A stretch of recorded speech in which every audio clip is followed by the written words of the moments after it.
Welcome, ladies and gentlemen, to your MN3 notes, where we're going to explore slopes and lines. This is section 3.4 in your textbook, and definitely a review from last year's Algebra 1. The first thing I'm going to mention or remind you is that the slope-intercept form of an equation is going to be y equals mx plus b, where this right here is your slope, and this right here is your y-intercept.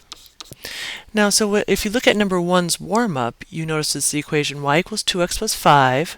The m, or the slope, is 2, and your y-intercept is 5. So if you were to graph this line, you would start at 5, and then you'd go up 2 over 1, and then graph your line. And we'll do that down below. But let's look at number 2. This is kind of a little different form. This is actually called standard form, and we want to switch it over into slope-intercept form. So we're going to subtract 5x from both sides, and then I'm going to end up with negative 4x, negative 4y, sorry.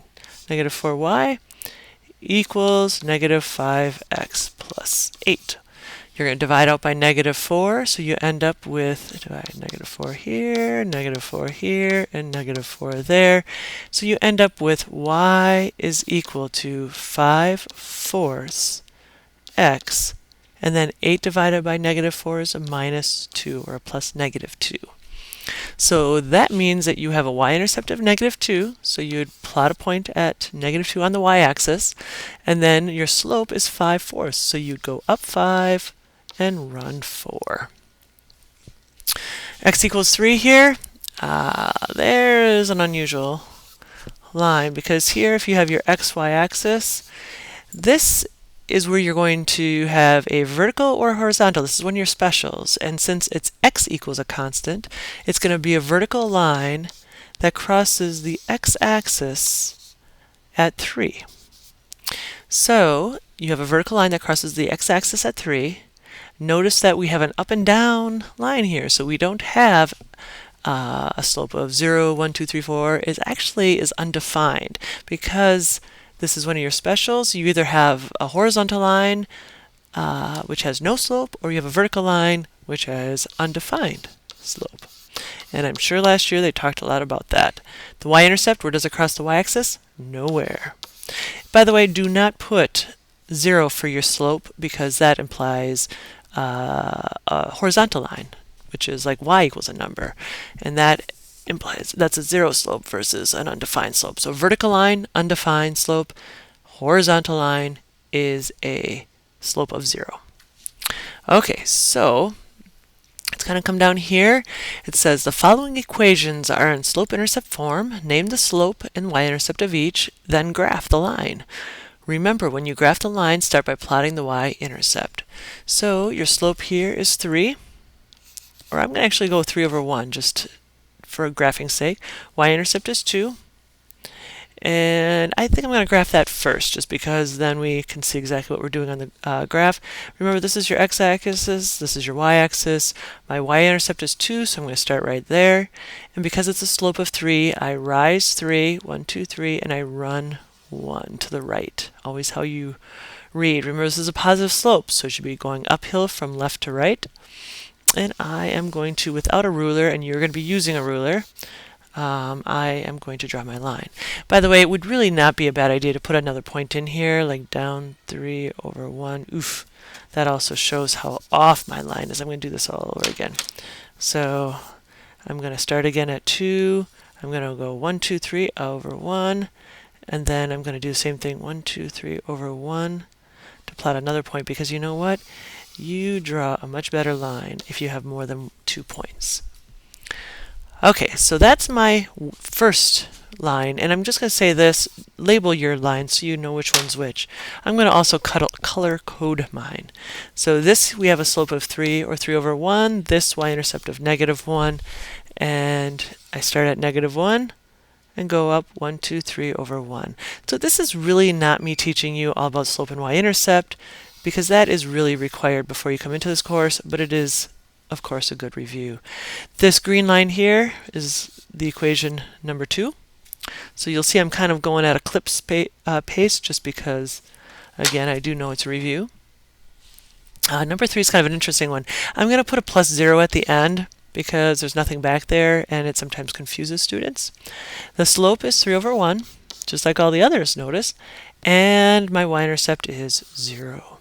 So we actually are starting, this shows you how bad I'm graphing here, starting at 0, and I'm going up 1, 2, 3/1. And I hope your graph is looking a little more accurate than mine. And again, keep in mind, I'm using a smart notebook that has very thick lines. Okay, so the relationship you see over here is obviously that they're all straight lines. I get that. We all know that. But notice their slopes, and notice when you look at the graphs themselves about how many times or how they're intersecting.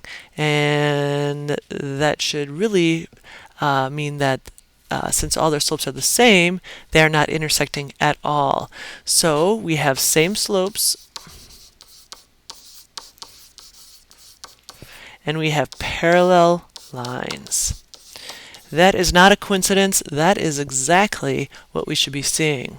And let's kind of keep going and see if we continue to see this kind of pattern. So right now, same slope, different y-intercepts. Y-intercepts, as long as they're different, they're not going to be the same line. But same slope means you have parallel lines. Okay, I'm going to come over here. Okay, so let's do number 4, 5, and 6 really quickly, and you can pause this and do it. I'm just going to kind of not talk nearly as much, but I'm going to say that slope is -1, this slope is -1, this slope is -1. And again, if you like writing as -1/1, please do so. Here we have a y-intercept of -1, we have a y-intercept of 4, and just like the front, we have a y-intercept of 0. I'm going to graph these very, very quickly. I'm going to go -1, start with on the so I'm doing number 4 right now. -1 on the y-axis, and I'm going down 1 over 1. So this is definitely we're going downhill. We have a negative slope here. And again, for accuracy, really we should be graphing more points than just 2. But again, I kind of want this video not to be 30 minutes long. So let's see, 1, 2, 3, 4. I have my y-intercept of 4. Now I'm graphing this one right here. And again, I'm going down 1 over 1 and doing that right there. Make sure you're putting arrows on the end of your lines because they do go on forever. This is number 5. And my 6th one, number 6, again, I'm going to start at 0. I'm going to go down 1 over 1. And I'm going to have a graph that looks a little bit like this. And this probably is not surprising at this point that we have, again, same slopes over here, same slopes, and we have 3 parallel lines. So if you have same slopes, that means if you graph the lines, they will be parallel. Right here, number 7 and 8 is something extremely different, you'll see. Number 7, we have a slope of 2, or 2 over 1, and we have a y-intercept of -3. I'm going to graph that really quick. So we have -3 here, I'm going up 2 over 1, 2 over 1, and I have a line that looks like this. This is number 7. Now number 8, I'm going to switch colors. I have not a slope of 2 like my prior 2 examples. I actually have a slope of -1/2. And I have a y-intercept of 4. So I'm going to graph this, 1, 2, 3, 4. Then I'm going to go down 1 over 2, down 1 over 2, and I'm going to graph this in here just like that. Now, they are clearly not parallel. Parallel means you have to have the same slopes. These are not the same slopes, but they do very much look like, and they really do hit at a 90-degree angle here. This is a 90-degree angle. These are perpendicular to each other. So, if you look at the graphs, lines are perpendicular. That's that symbol that we talked about. So lines are perpendicular, so hitting at 90 degrees. And also if you look at the slopes themselves, they're not the same, but they are opposite reciprocals, folks. So let me say the slopes, are opposite signs. So notice one's positive, one's negative. So opposite signs. And notice that instead of 2 over 1, we have 1 over 2, the reciprocals. So slopes are opposite reciprocals. Now another way you can think about it is opposite sign and the flip of it. So you have to flip them and you have to change the sign. Not just one, not just the other, but both.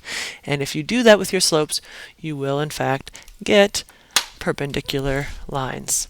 Very cool. Okay, so let's kind of see if that pattern kind of continues. Up here, number 9, we have a slope of -2/3, and we have a y-intercept of 1. So I'm going to put 1 right here for my y-intercept. I'm going down 2 over 3. So down 2 over 3, always to the right.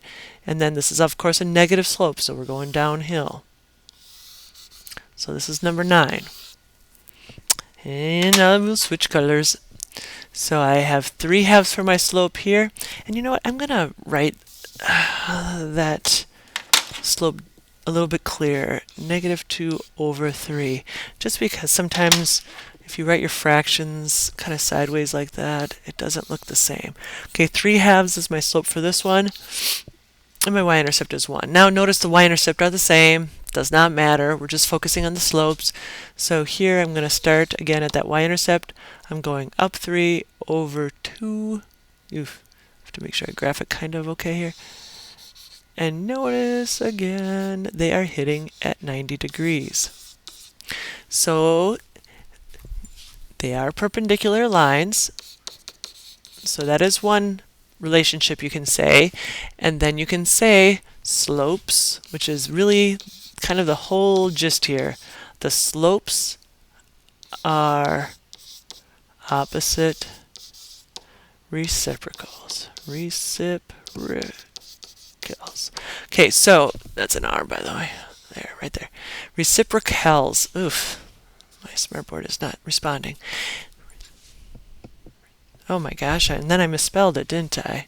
Oh, sorry, you guys. Reciprocals.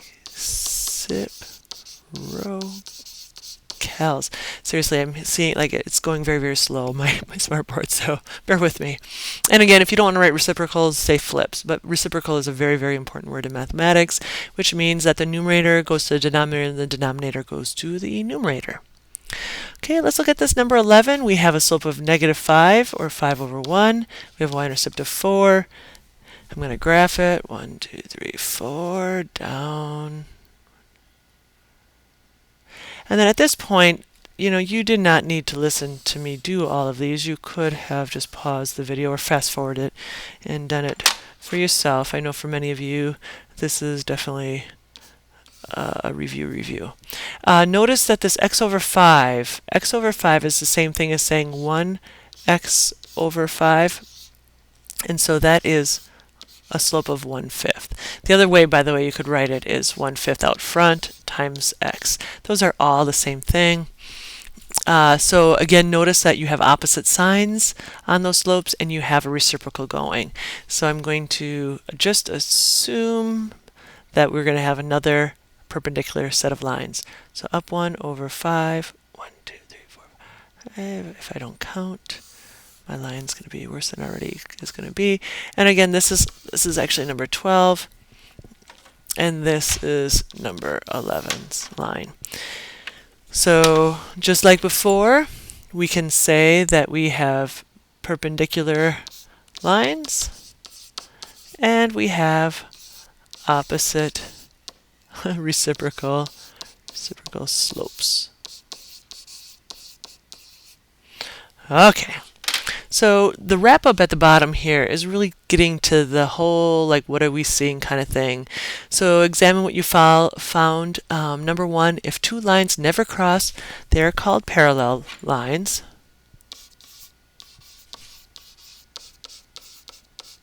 And again, we use this symbol a lot in geometry. And their slopes are the same. Okay, so we found that if you have the same slopes they will be parallel when you graph them. Number 2, if two lines cross at a right angle, they are called perpendicular. Perpendicular.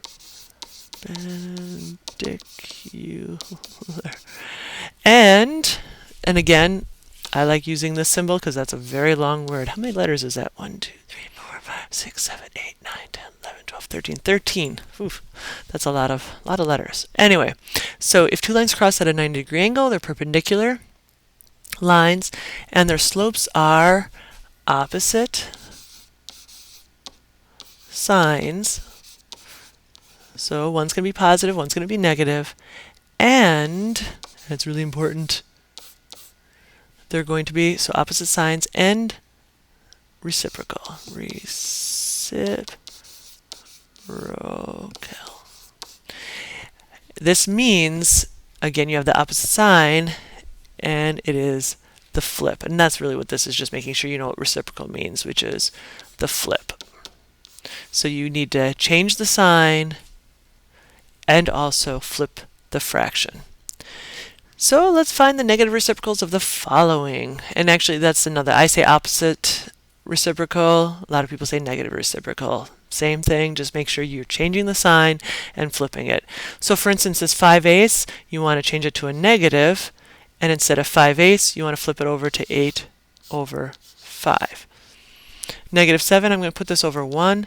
So -7/1 is now going to be positive 1/7. So if you had lines with these two slopes, they would be perpendicular. 1/3 is going to be, instead of positive, it's going to be negative, and then 1/3 is going to be 3/1. By the way, 0, if you put a negative on it, it's still going to be 0, and if you flip it, it's still going to be 0. But here's the thing. This is that weird one, because if you have a 0 slope, let me just kind of, actually, before I even say anything, if you have a 0 slope, this is what your line's going to be. It's horizontal. And let's just say we're hitting the y-axis at 3. This is going to be y, this line is going to be y equals 3. The vertical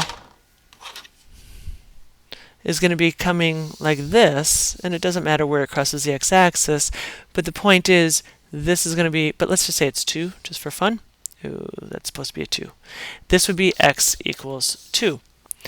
Now, if you have these two specials and you're graphing them, they are going to hit at a 90-degree angle. The green line is the 0 slope, but the red line, as we talked about way at the beginning, is undefined.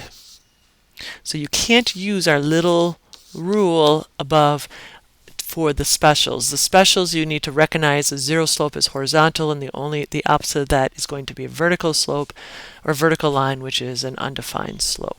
So this one is kind of a weird one, so just kind of keep that in mind. Okay, let's see where we're going. Our very last part, it says, for each problem below, find the slope of the slope of a line parallel to it and perpendicular. So you can please try this on your own first, pause me, and then check your answers with me, or if you really want to listen to me mumble through the answers, that is just fine. That's your call. Okay, so y equals -4x plus 6. My slope of the line is -4, so parallel would be -4, and then the perpendicular would be not a negative but a positive 1/4.